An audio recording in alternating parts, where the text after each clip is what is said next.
Terminamos el video anterior haciendo énfasis en el papel de la fotografía en la obra de Benjamin, pero lo que ocurrió en la fotografía, dice Benjamin, era un juego de niños comparado con lo que significó el cine, página 63. Benjamin piensa que el cine era el arte nuevo más revolucionario, no solo estética, sino también políticamente, porque era el menos áurico o el menos aurático. Recordemos el argumento que ya presentamos. La época de la reproductibilidad técnica es un novum para la historia de la humanidad, pues conlleva una violenta sacudida de todo lo que es transmitido, dice Benjamin. Asistimos a una profunda crisis y renovación de la humanidad, no solo del arte, cuyos síntomas pueden verse tanto en la infraestructura como en la superestructura de la sociedad. Página 55. Renovación a través de la destrucción. Esto parecía estar ocurriendo tanto con el advenimiento del fascismo como con el advenimiento del cine. Este genera al mismo tiempo, la relación dialéctica, la liquidación del valor de la obra y el desencadenamiento de las energías transformadoras de las masas. Pero, ¿qué es lo revolucionario del cine? Desde el punto de vista de su forma, el cine supone una ruptura completa con el teatro, es decir, con el modo de realizarse el performance, que ahora está completamente mediado por las técnicas de filmación. Así, por ejemplo, el flujo de una película no corresponde en absoluto con las secuencias de la filmación. Una escena que se ve al final de la película puede filmarse al comienzo o en el orden que se quiera. El actor de cine entonces se ve sometido a la experiencia de la discontinuidad, de la fragmentación, que rompe por entero con los métodos de actuación en el teatro. Página 65. El actor de cine no puede identificarse del mismo modo que lo hace el actor de teatro con la figura que representa, pero tampoco con la reacción de la audiencia. Actúa para una cámara que continuamente cambia de posición, de ángulo, que es capaz de captar gestos que el mismo actor no pretende. La cámara como instancia de mediación que erradica por completo el aura del actor, aura que será en cambio creada por la industria cultural, como señala Adorno. La película que el público ve es en realidad un montaje. Es un producto técnico realizado ya no por un autor, sino por un equipo de producción. Se elimina de este modo el aura del autor, del artista, que ya no puede solo recaer en la persona del director o en la persona del actor, como pretende la industria cultural con los premios Oscar de Hollywood, por ejemplo. El aura nada tiene que ver con la obra del arte misma, la película, porque en ella la cámara ocupa el lugar tanto del público como del actor. Página 66. Benjamin, sin embargo, parece dar poca importancia al hecho de que es la industria cultural la que produce el aura. Una obra artificial, desde luego, que es valor de cambio, mercancía y capital simbólico, y que el cine mismo integra dentro de su propia estructura, como bien lo mostró Adorno. Al parecer, Benjamin creía que esta producción artificial de la obra debía disociarse de la obra de arte misma y pertenecía más bien a lo que él llama el reino del capital cinematográfico, que en algún momento pensaba entraría en crisis. Página 69. Creía incluso que el actor estaba alienado de su propio producto, como los obreros en la fábrica, y que vendía su fuerza de trabajo al mercado cinematográfico, lo cual explicaba la angustia y la congoja de los actores que, siguiendo a Pirandello, se sienten extrañados ante la cámara. Pero, en todo caso, ¿por qué la reproducción técnica es revolucionaria en la producción de la obra de arte y contrarrevolucionaria en la industria cultural? ¿Por qué desacraliza en un lado y sacraliza en el otro? Benjamin nunca supo dar respuesta a estas preguntas.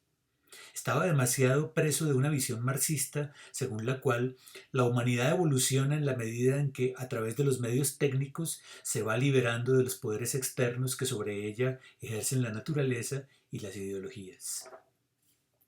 En este texto, Benjamin lee la historia como un lento proceso de desencantamiento del mundo, pero en contra de Weber es un proceso que conduce finalmente a la emancipación humana. Ya veremos cómo esta visión del progreso histórico es abandonada por el propio Benjamin en sus textos posteriores. Volviendo al carácter revolucionario del cine, Benjamin piensa que en este puede leerse claramente los efectos que produce sobre el público. Aquí se hace más palpable que nunca la influencia de Brecht, de la que hablé al comienzo del video anterior. De un lado, el cine sacude al público de su realidad cotidiana y genera un efecto de shock que, dice Benjamin, penetra a golpes en el espectador, página 80.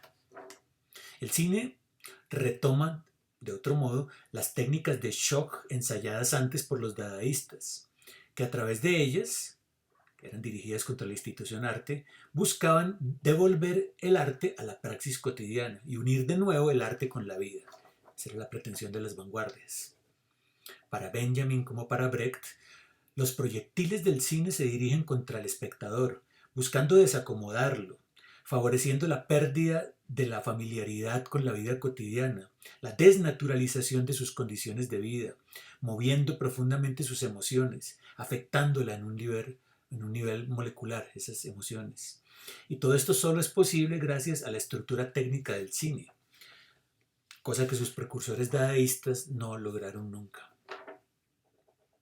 En una nota de pie de página correspondiente a la sección 14, Benjamin anota lo siguiente, cito: el cine corresponde a transformaciones de muy hondo calado del aparato de la percepción, unas transformaciones como aquellas que en la privacidad de su existencia experimenta todo transeúnte en el tráfico de una gran ciudad.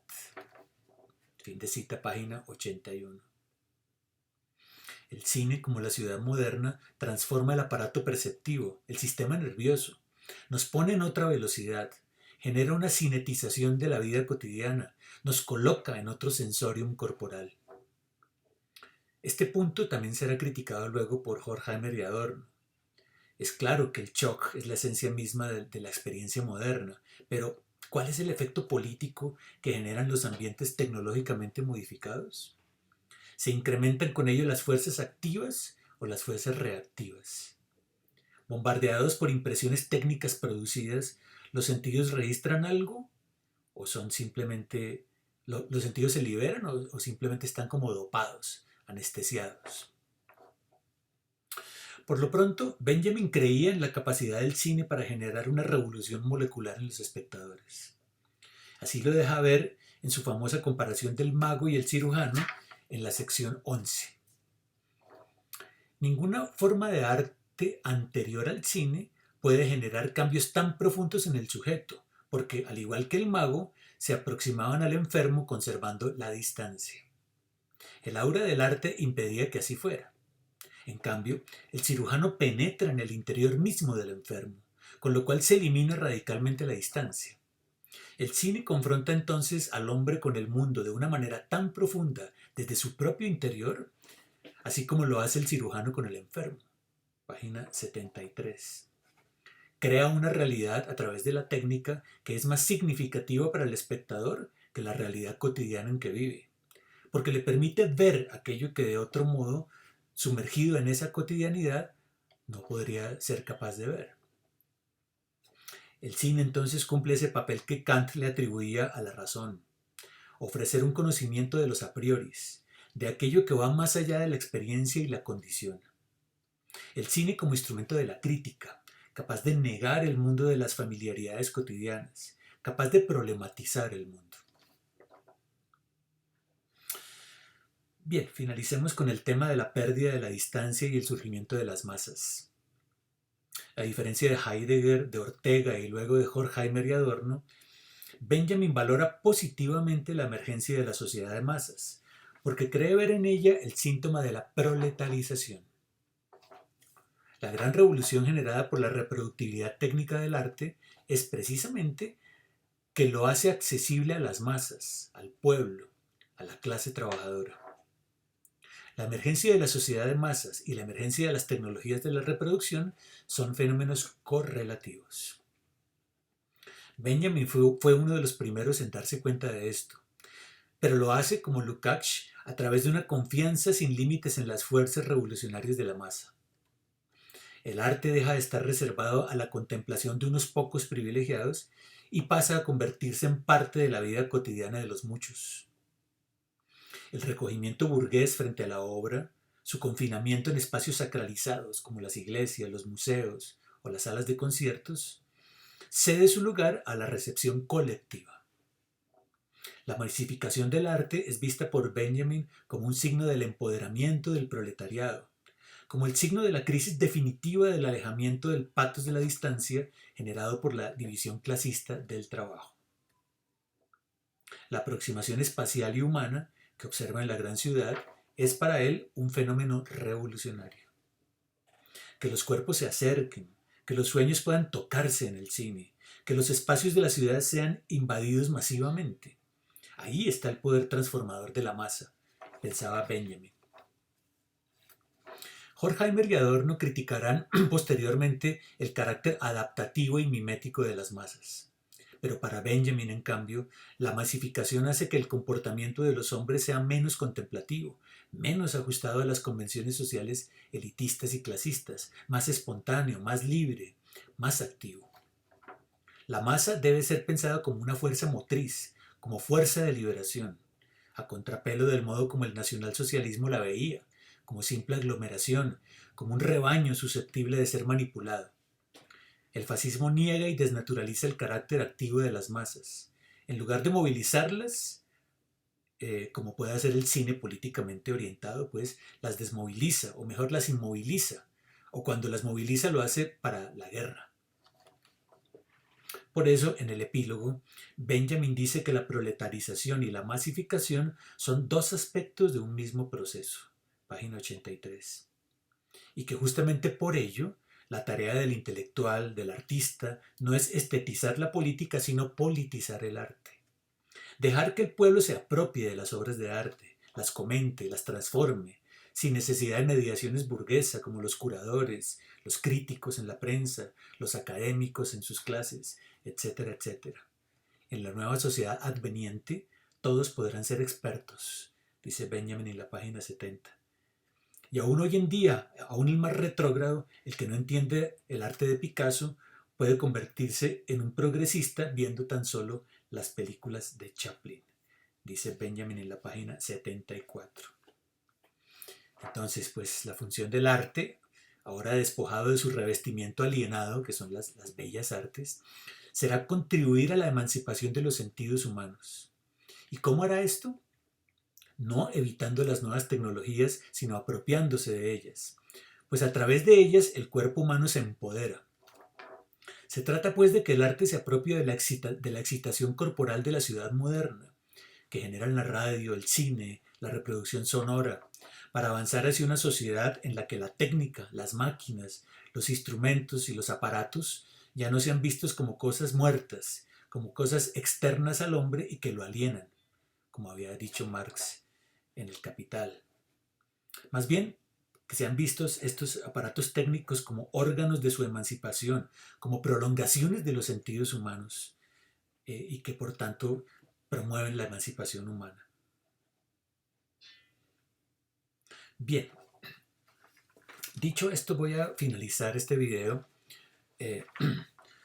haciendo una comparación entre Adorno y Benjamin, pues porque ya tuvimos en los videos sobre Adorno y ahí ya en esos videos hacíamos un primer contrapunto entre Adorno y Benjamin. Ahora ha llegado el momento, después de haber visto el texto de Benjamin, de recuperar ese contrapunto entre los dos grandes filósofos de la Escuela de Frankfurt.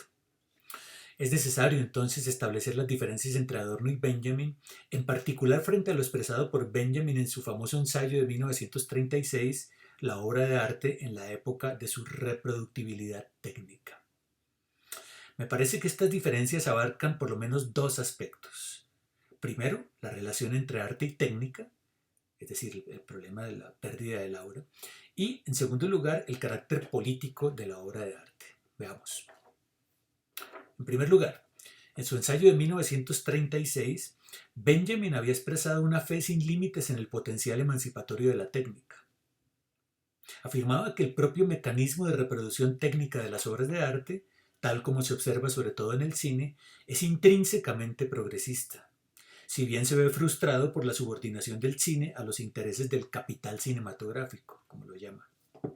Es decir, que para Benjamin el carácter emancipatorio de la técnica radica simple y llanamente en su reproductibilidad, conforme a las condiciones desplegadas a partir de la segunda revolución industrial y que se reflejan en las nuevas tecnologías de reproducción audiovisual.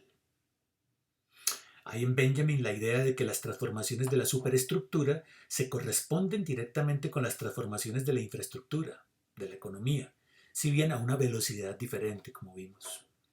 Al cambiar la tecnología, es decir, en el nivel de las fuerzas productivas de la infraestructura, cambiará también la función social del arte en la medida en que su reproductibilidad técnica le libera de su dependencia de contextos metafísicos, por ejemplo, el culto religioso, la tradición, etc. ¿Qué tiene que decir Adorno frente a esto? No niega Adorno, como ya vimos, la importancia de la dimensión técnica del arte y de su relación con las fuerzas productivas. Sin embargo, le parece que Benjamin tiene una visión demasiado mecánica, es decir, poco dialéctica, de la relación entre la base y la superestructura. Ciertamente, no tanto, no es tan mecánica como en otros autores, como Lukács, por ejemplo, pero todavía demasiado marxista para el gusto de Adorno, demasiado clásica. No es cierto que la reproducción técnica sea aquello que libera a la obra de arte de sus elementos auráticos y la haga progresista. Pues una cosa es la técnica, vamos a llamarla exotérica, y otra la técnica esotérica del arte. Y esta diferencia no la ve Benjamin. Una obra de arte no es auténtica solo porque es reproductible técnicamente, como las películas de cine, sino por los procedimientos técnicos esotéricos, que usa el artista en su composición.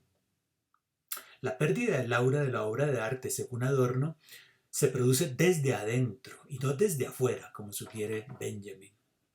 En el fondo, la diferencia radica en que mientras para Benjamin el momento de la verdad de la obra de arte depende del estado de las fuerzas objetivas de la infraestructura, para Adorno depende únicamente de la relación entre el artista y las técnicas históricamente desarrolladas de su oficio. Para Benjamin, la liquidación del aura del arte mediante las técnicas de reproducción es políticamente progresista porque supone dejar atrás la división del trabajo entre el artista y el técnico, entre el trabajador intelectual y el manual, etc. Pero para Adorno, en cambio, las técnicas de reproducción lo que hacen es abrirle la puerta a la mercantilización del arte y a la pérdida de subjetividad del artista, ahora convertido en una función más de la sociedad administrada y completamente identificado con ella. El arte pierde así su dimensión negativa, su carácter no identitario. Por eso Adorno se mostraba muy escéptico frente al cine, al que veía como un producto aurático, gracias precisamente a su inserción en la industria cultural, en la cultura de masas. No existe para Adorno ninguna revolución en las películas de cine per se, como sostenía Benjamin. En segundo lugar, en cuanto al carácter político de la obra de arte, son muy claras las diferencias entre Benjamin y Adorno. Para Benjamin esto tiene dos aspectos. En primer lugar, la pérdida del aura supone la eliminación de la distancia y por ello mismo la posibilidad de que el público haga suya la obra de arte, eliminando la mediación de los expertos. El arte tecnológicamente reproducido es capaz de generar un efecto de choque en el espectador, es decir, de sacudirlo de su propia realidad cosificada, de desacomodarlo y desnaturalizar sus condiciones mismas de existencia. Pero, en segundo lugar, para Benjamin los nuevos medios de reproducción técnica generan una mutación del aparato sensorial humano, una especie de mutación antropológica, que lanza al hombre moderno hacia un nuevo sensorium corporal, provocando una transformación desde adentro, a la manera del cirujano que ya ha eliminado la distancia del mago y es capaz de actuar desde el interior. Esta aproximación de la obra de arte al espectador es valorada positivamente por Benjamin, porque allí ve un empoderamiento del proletariado, una eliminación de las distancias de clase, de los convencionalismos sociales. El pueblo se puede apropiar de las obras de arte, las puede comentar a su manera, en su propio lenguaje, sin utilizar la jerga especialista de los curadores, de los críticos de arte, de los académicos, como quien comenta un partido de fútbol. Frente a esto, Adorno interpretará la politización del arte de una forma bien diferente. Primero, su versión de la teoría del choque, desarrollada por Benjamin y por Bertolt Brecht, como vimos, es muy diferente, pues está mediada por el psicoanálisis. Es cierto que algunos descubrimientos técnicos han modificado considerablemente la sensorialidad humana, reconoce Adorno, pero el problema es cómo estas modificaciones afectan también el ámbito del psiquismo humano. Para Adorno, la cinetización de la experiencia propia del mundo moderno, en el capitalismo industrial, ha generado en el individuo formas de conducta que buscan su adaptación al medio. Ya lo vimos, la personalidad autoritaria. Y en algunos casos, formas de conducta abiertamente regresivas. Es decir, que para Adorno, el choque del que habla Benjamin desencadena una adaptación a la sociedad, más bien una adicción en lugar de un rechazo, como creía Brecht. No desacomodación, sino lo contrario. El choque mismo adquiere un carácter familiar. Necesitamos la adrenalina de la ciudad, de la información, del cambio permanente. Es como una necesidad psíquica que opera como contraparte de la domesticación. Esta precisamente es la función de la industria cultural que Benjamin nunca pensó adecuadamente. El choque se integra perfectamente en un aparato de domesticación, en un dispositivo organizado. Se integra a una planificación de la que forma parte ese propio choque. El choque como parte integral de una racionalidad instrumental que opera a través de la industria cultural. De otro lado, Adorno está en contra de la idea de que la politización de la obra de arte tenga que ver con sus contenidos. Una obra de arte no es políticamente progresista porque refleja en sus contenidos una ideología política. No es por pintar la explotación de los obreros o el cinismo de los explotadores que una pintura es progresista.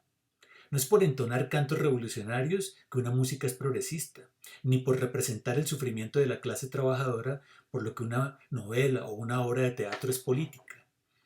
No es por representar a los pueblos originarios, a los grupos negros e indígenas que una obra es decolonial. Lo político en el arte no es su toma de posición ideológica.